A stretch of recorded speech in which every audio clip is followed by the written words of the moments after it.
Bonjour à tous et bienvenue dans cette nouvelle vidéo. Aujourd'hui, je vous parle de ma toute première sortie jeunesse, Tales of Charity.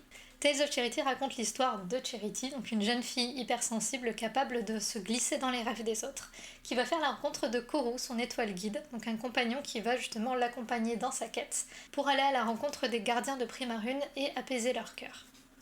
Charity est une oracle de traverse. Donc on va découvrir toutes les implications de ce rôle, de cette identité. C'est un personnage qui est capable de voir les énergies, les auras, les couleurs des personnes, des êtres vivants qu'elle croise. Et à travers cette sensibilité, justement, c'est ça qui va faire sa force, c'est sa différence pour mener à bien sa mission. C'est un livre du coup jeunesse qui est accessible à partir de 8-9 ans, 7 pour vraiment les lecteurs aguerris, et ça peut évidemment être une lecture accompagnée avec les parents, tout simplement. Et du coup, je vous propose de découvrir le résumé de cette histoire. Si tu avais le pouvoir unique de te glisser dans les rêves des autres, qu'en ferais-tu ? C'est à travers cette capacité hors du commun que les chemins de Charity et Koru se croisent.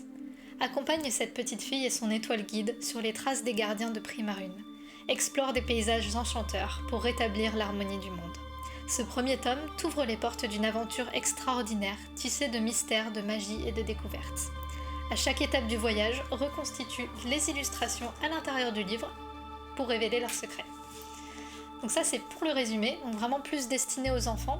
Et ensuite on va retrouver une petite biographie qui sera elle plus destinée aux parents, notamment pour savoir un petit peu les influences et les thématiques pour aider à faire leur choix lors de l'achat du livre. Pourquoi il y a un élastique autour de Tales of Charity, me demanderez-vous ? Eh bien parce que derrière cet élastique se cache un concept un petit peu particulier. Je vous invite avec moi à découvrir ce qu'il y a à l'intérieur.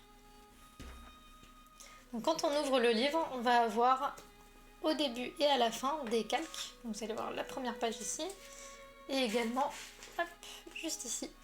C'est un concept qui consiste en reconstituer les illustrations intérieures, puisqu'il s'agit d'un roman illustré. On a 10 illustrations intérieures qui sont incomplètes en l'état. Hop, donc ça c'est un exemple. Et en fait les calques vont vous servir à reconstituer les illustrations par effet de superposition tout simplement. Donc je vous montre un petit peu à quoi ils ressemblent. Hop.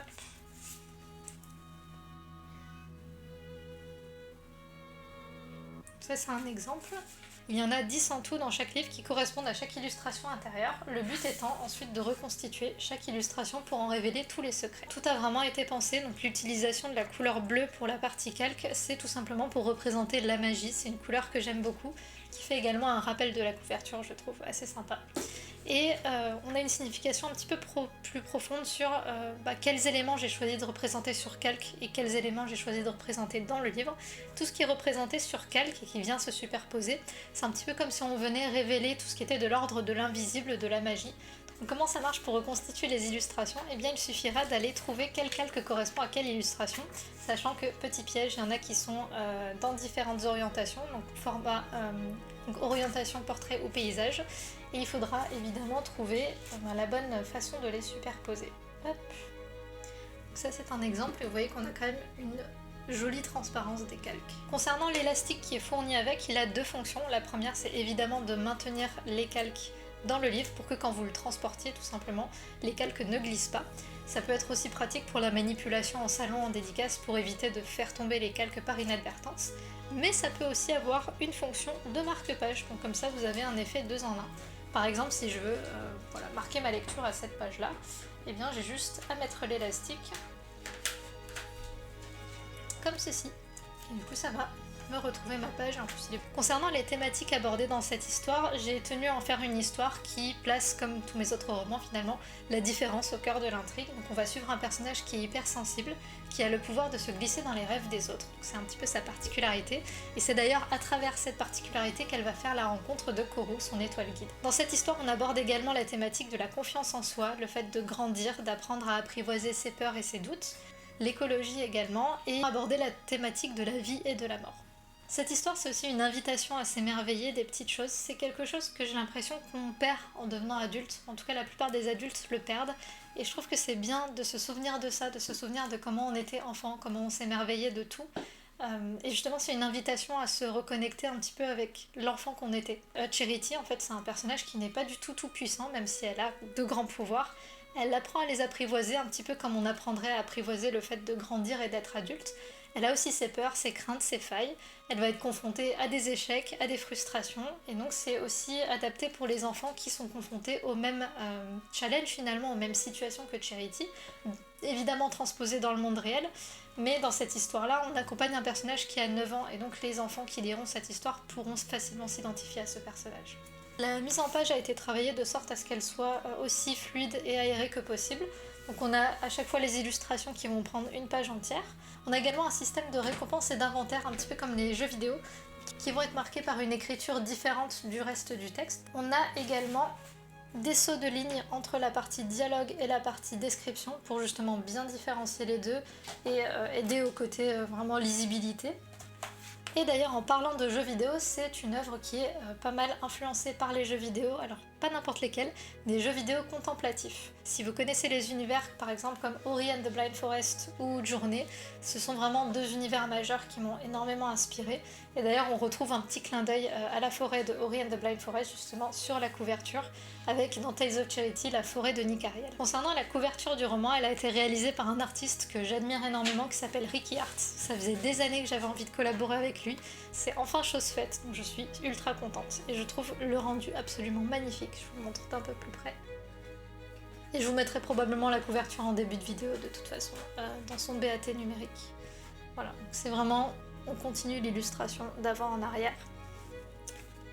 Le rendu est sublime. J'ai choisi une couverture brillante parce que je trouve qu'elle fait beaucoup plus ressortir les couleurs. Concernant les illustrations intérieures, elles ont été réalisées par Swan Zapata, qui est l'artiste à qui j'avais également confié les posters d'Everlight West ainsi que la couverture du hors-série d'Everlight West. Donc voilà, je vous mets un petit échantillon de son travail. Je vous révèle pas tout quand même, mais je les trouve absolument magnifiques. Franchement, ces illustrations rendent tellement bien. Il a fait un travail de fou, donc voilà, n'hésitez pas à aller découvrir son travail sur Instagram. Donc voilà, on reste sur un trait qui est assez... on voulait pas trop surcharger, donc on est resté sur quelque chose d'assez simple, mais qui met en valeur vraiment les paysages et les expressions des personnages. Voilà un autre exemple. Voilà. Je vous en montre pas plus, je vous laisserai découvrir tout ça dans le livre. Je tenais du coup à remercier toutes les personnes qui ont été impliquées sur ce projet, donc ma maman, ma grand-mère évidemment, mes premiers soutiens, mes proches, les amis, évidemment Swan et Ricky Hart, donc Swan respectivement pour le travail des illustrations intérieures et Ricky Hart pour le travail de la couverture.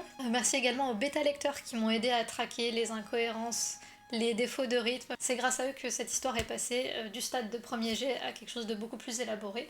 Donc voilà, Mathieu et Karine, merci infiniment pour votre travail sur ce livre également. Scarlett aussi, qui a été la maquettiste pour ce livre et que j'ai bien embêté parce que je suis tellement exigeante et j'en ai consciente, mais voilà, le rendu vaut le coup, je trouve le rendu absolument magnifique. Et évidemment Sudaren Édition, ma maison d'édition, pour avoir permis à ce projet d'exister, pour avoir donné sa chance à ce livre. Parce que voilà, j'arrive toujours avec des concepts un petit peu barrés, il faut le dire. Et voilà, je suis très contente que ça puisse enfin se concrétiser. Il faut savoir que c'est un projet que je mûris depuis 3 ans. J'ai commencé à écrire vraiment les premières lignes en 2020 et j'avais très hâte de vous le proposer tout simplement. A noter que le roman comporte également un petit glossaire avec les termes inventés, donc vous allez pouvoir trouver à la fin. Et j'ai tenu à y inclure aussi une espèce de petite liste de vocabulaire tout simplement à la fin, juste avant les remerciements. Donc, qui regroupe vraiment tout ce qui est mots difficiles d'accès pour des enfants, sachant que c'était une volonté vraiment de ne pas infantiliser et de ne pas utiliser que des mots ultra simples ou quoi. Voilà, donc je trouve que c'est important aussi d'étoffer le vocabulaire quand on lit. Concernant le livre et sa sortie, donc comme je vous le disais, il est sorti le 4 janvier en brochet. Chaque livre s'accompagnera de ces 10 calques, hop, donc comme ceci, qui seront glissés 5 devant, 5 derrière, refermés par leur élastique. Donc ça, ce sera vraiment pour chaque exemplaire, en brochet. Les brochets sont disponibles un petit peu partout, donc en commande sur le site de la maison d'édition, disponible sur les stands quand je serai en dédicace convention, disponible également sur tout ce qui est Amazon, Cultura, Décitre et compagnie. Et la version numérique est également sortie il y a quelques jours et elle est désormais disponible partout. Il suffit d'une petite recherche, vous tapez Tales of Charity. De toute façon, je vous mettrai tous les liens en description. Concernant mes prochaines dates de dédicace, on aura donc les 10 et 11 février à la librairie Malo de Dunkerque, qui va être ma première dédicace de l'année. On a également les 25 et 26 février à Deux Plumes et d'Épée à Crémieux. En termes de salon, on reprend à partir du mois de mars avec Paris Manga, qui sera ma première date de salon. Ensuite, on aura la TGS Montpellier et probablement après, je pense, la TGS Spring Break à Toulouse. Voilà. Vous pouvez retrouver de toute façon tout mon planning en détail sur mes réseaux sociaux, donc Alexandre Gut Auteur sur Instagram et sur Facebook. J'espère en tout cas que vous serez nombreux à avoir la curiosité de découvrir cette histoire. C'est vraiment quelque chose qui me tient énormément à cœur. Et j'ai très hâte d'avoir les premiers retours. N'hésitez pas à aller écrire votre retour, que ce soit en privé ou même en public, ça nous aide énormément. Je pense qu'il y a beaucoup de gens qui n'ont pas conscience du fait qu'un avis, ça peut apporter beaucoup de visibilité au livre et le recommander à d'autres personnes, notamment sur Amazon. Mais sachez que le livre est d'ores et déjà recensé sur Booknode aussi, si ça vous dérange d'aller mettre un avis sur Amazon. Voilà. Il ne me reste plus qu'à vous souhaiter une bonne découverte et à très bientôt.